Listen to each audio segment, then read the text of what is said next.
Hello दोस्तों। चूंकि बहुत सारी चीज़ों को लेके बात करेंगे आज हम लोग। सबसे पहले बात करेंगे कि अब दिन भर का आपका शेड्यूल कैसा था। मैंने दिन भर आज लगभग 8 से 9 घंटा पढ़ाई किया, क्योंकि आज पूरा छुट्टी का दिन है यार। इस दिन में आप अपने चीज़ों को बहुत अच्छे से यूटिलाइज कर सकते हैं, अपने समय को। अच्छा, ये है हमारा क्या है ये? Mock test. हाँ, ये हमारा मॉक टेस्ट है जिसमें हमने छत्तीसगढ़ के महत्वपूर्ण प्रश्न करे। साथ ही इसमें इंडियन हिस्ट्री है, जियोग्राफी है, और साथ ही छत्तीसगढ़ का जो अनसाइल्ड पेपर है हरिराम पटेल सर का, उनको एक एक बार में मेंस का है एक्चुअल में, तो मेंस के बिहाफ में इसको मैं देख रहा था। एक एक करके इसको एनालिसिस करेंगे, पढ़ेंगे, समझेंगे क्या है, और अपना समय का सदुपयोग करें। जितना अधिक से अधिक समय हो सके चीज़ों को रिकॉल करने का प्रयास करें, ठीक है। मॉक टेस्ट बिल्कुल लगा, बिना मॉक टेस्ट के आप अपने पढ़ाई को आगे बढ़ा ही नहीं सकते। पढ़ते हैं कंटिन्यू। कुछ कुछ जो बातें रहेंगी मैं आपके साथ शेयर करूंगा, और बिल्कुल ना यार, अपने समय का महत्व समझें और चीज़ों को अच्छे से करें।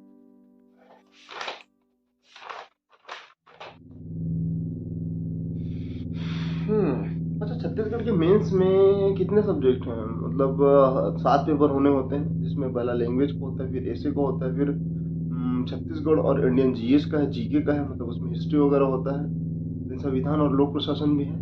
उसके बाद साइंस का बैकग्राउंड, साइंस वाला आ जाता है, साइंस मैथ्स, फिर आ जाता है चौथा, पांचवा पांचवा नंबर में आ जाता है अर्थव्यवस्था। अर्थव्यवस्था के साथ भारत का भूगोल और छत्तीसगढ़ का भूगोल, जिसमें भारत के भूगोल का वेटेज बहुत कम होता है, लगभग 50% के आसपास, और छत्तीसगढ़ के भूगोल का मैच 75 नंबर के आसपास रहता है। तो देन उसके बाद होता है दर्शन। दर्शन में दर्शन शास्त्र, समाजशास्त्र, और छत्तीसगढ़ का सामाजिक परिदृश्य फिर होता है। फिर लॉ, मतलब जितने भी विकासात्मक योजनाएं हैं, कुछ महत्वपूर्ण संस्थाएं हैं। देन उसके बाद ऑर्गेनाइजेशन जैसे व्यापम हो गया, ए यूजीसी हो गया, बहुत सारे जितने भी हमारे संस्थान है उसके बारे में, तो एक एक करके उसको देखेंगे, ठीक है? देखते भी रहेंगे उसका प्रश्न। अच्छा, सबसे महत्वपूर्ण चीजें हैं कि आप प्रीवियस ईयर के 5 साल के प्रश्न पेपर को उठा के उसके ऊपर आप एनालिसिस करें, और कैसे प्रश्न आते हैं आप वहां से उसको कर सकते हैं, ठीक है।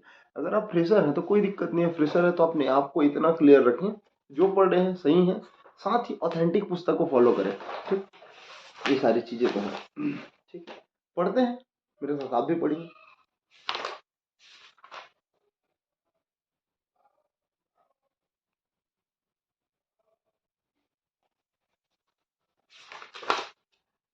अच्छा, जो हिंदी का सब्जेक्ट है ना भाई, तो हिंदी में ना सामान्यतः कैसे प्रश्न आते हैं, एक एक नंबर, दो दो नंबर के प्रश्न आते हैं। जैसे स्वर क्या है, व्यंजन क्या है, उसको परिभाषा दे दी। एक नंबर में ना आपको एक लाइन मिलता है, और इस उस एक लाइन में आपको पूरा जो भी उसका कॉन्सेप्ट होता है उसको लिखना पड़ता है। एक आध एग्जाम्पल के साथ उसको समझा सकते हैं, तो ये सब चीजें।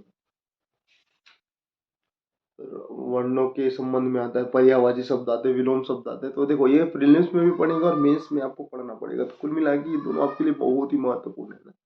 तो पढ़ते रहिए, मॉक टेस्ट बिल्कुल लगाइए। आपको पूरा शेड्यूल मैं आपको आज से क्लियर कर दूंगा कि कैसा मेरा टाइम जनरली बीतता है।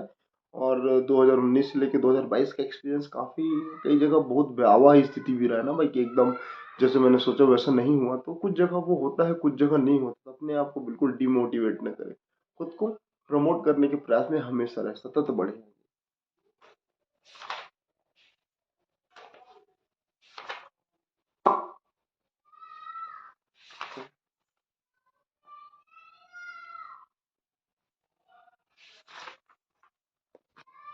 अच्छा, देखिए ना, मैं आपको बता देता हूँ, छत्तीसगढ़ लोक सेवा आयोग की परीक्षा जो 2018 में हुई थी, अभी 2022 चल रहा है ना, 22-23 का होना है, तो उसके संदर्भ में कुछ महत्वपूर्ण प्रश्न है। जैसे जिसमें दिया है कि स्वर क्या है, व्यंजन क्या है, जैसे मैंने आपको बताया। वर्ण के बारे में पूछा जाता है। पर्यायवाची शब्द दो दो लिखना होता है, जैसे पर्वत, आग, समुद्र, आकाश। इजी क्वेश्चन रहते हैं, लेकिन आपको कम समय में उसको सॉल्व करना पड़ता है। साथ ही विलोम शब्द के बारे में आता है, समोच्चारित शब्द हैं। फिर तत्सम तत्भव शब्द आते हैं, ठीक है, दो दो तीन तीन प्रश्न के। और साथ ही आते हैं, आपको मैं इसको क्लियर करके दिखा दूं, सार्थक शब्द की भैया, जिसे बुलाया ना जा सके, क्या कहते हैं उसको? आप बिल्कुल कमेंट सेक्शन में आंसर बताइएगा। किसी प्रश्न को तत्काल उत्तर दे दे, और उस तत्काल उत्तर देने वाले व्यक्ति को क्या कहेंगे? ये सब प्रश्न है। युद्ध की इच्छा रखने वाला व्यक्ति क्या कहलाएगा?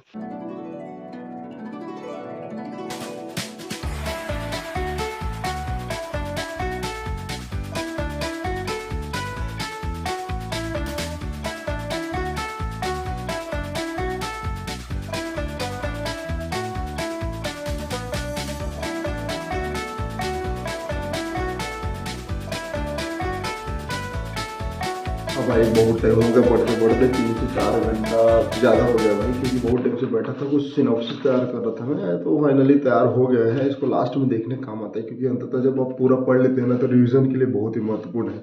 और अभी बज गए हैं, देखिए दिख रहा होगा ना, 11 बज गया है, ठीक है। 8 बजे से बैठा, 9:30 बजे, 9:30 बजे से बैठा था, तो 11 बज के उसके पहले भी पढ़ाई कर रहा था। और आज मैंने भारतीय अर्थव्यवस्था के बारे में पूरा पढ़ाई किया हूँ, जो भारतीय संविधान एवं राज्य व्यवस्था का एनसीईआरटी का सार है। ये पुस्तक बहुत अच्छा है पढ़ने में, बहुत आपको बहुत ही मजा आएगा यार, क्योंकि इसमें क्लियरिटी बहुत अच्छे से दिया हुआ है। ये वर्णमाला का, महेश वर्णमाला का पुस्तक है। साथ ही इसके साथ आप रखना लक्ष्मीकांत का, क्योंकि अगर आप भारतीय संविधान पढ़ रहे हैं ना, तो संविधान के परिप्रेक्ष्य में ये बेस्ट है, मतलब कंपेरिजन बहुत ही बेस्ट है भाई। बहुत मजा आया मेरे पढ़ने में। उम्मीद है आप भी मेरे साथ पढ़ रहे होंगे। और ध्यान रखना, जितना आप पढ़ रहे हैं उसका नोट्स बना के पढ़े, प्रॉपर नोट्स के साथ। मैंने मेंस का पेपर दिखाया आपको 2018 का, आप 2021-22 का भी देखिएगा। मतलब जब आप एग्जाम दिला रहे हो, उसे 5 साल के प्रश्नों का आप एक बार अच्छे से एनालिसिस करें, और उस प्रश्न के बिहाफ में आप चीज़ों को बहुत अच्छे से देख सकते हैं, रिकॉल कर सकते हैं, उसको समझ सकते हैं कि प्रीवियस ईयर कैसे प्रश्न पूछा जा रहा है और इस साल कैसे प्रश्न पूछा जाएगा। तो अनुमान लगा सकते हैं, बाकी आना नहीं आना तो अलग बात है, ठीक है। और सिनॉप्सिस बना के पढ़े। मैं एमसीक्यूज भी डाला हूँ ना, तो एमसीक्यूज के ऊपर भी ध्यान दीजिएगा, क्योंकि एमसीक्यूज आपके लिए बहुत ही महत्वपूर्ण है।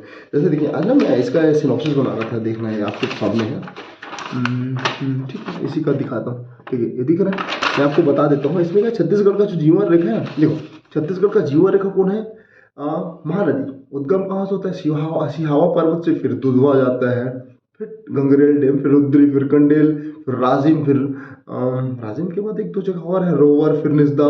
निजदा बारा सुने होंगे आप, आरंग, समोदा, सिरपुर, तुरतुरिया, शिवरी नारायण, फिर शिवरी नारायण बैराज बनाता है, फिर बसंतपुर बैराज, साराडी, मिरौनी, चंद्रपुर, दिलीप से जुदे परियोजना, याद रखना इसको ना, हीराकुंड, फिर संबलपुर, फिर कटक, अब भितरकनिका जो उड़ीसा का नेशनल राष्ट्रीय उद्यान है। तो वहाँ पर जाके, ये कहाँ पर जाके मिलता है, बंगाल की खाड़ी में। और कहाँ, इसकी पूरा लंबाई अगर पूरा बात करूँ ना, तो यहाँ पास मेंशन होगा दोस्तों, ध्यान से देखना। कहाँ पर है यहाँ पर, 558 है ना, एक्चुअली 558 नहीं है यार, मैं गलती किया, 858 है, जो छत्तीसगढ़ में 286 किलोमीटर के प्रवाह से बढ़ता है।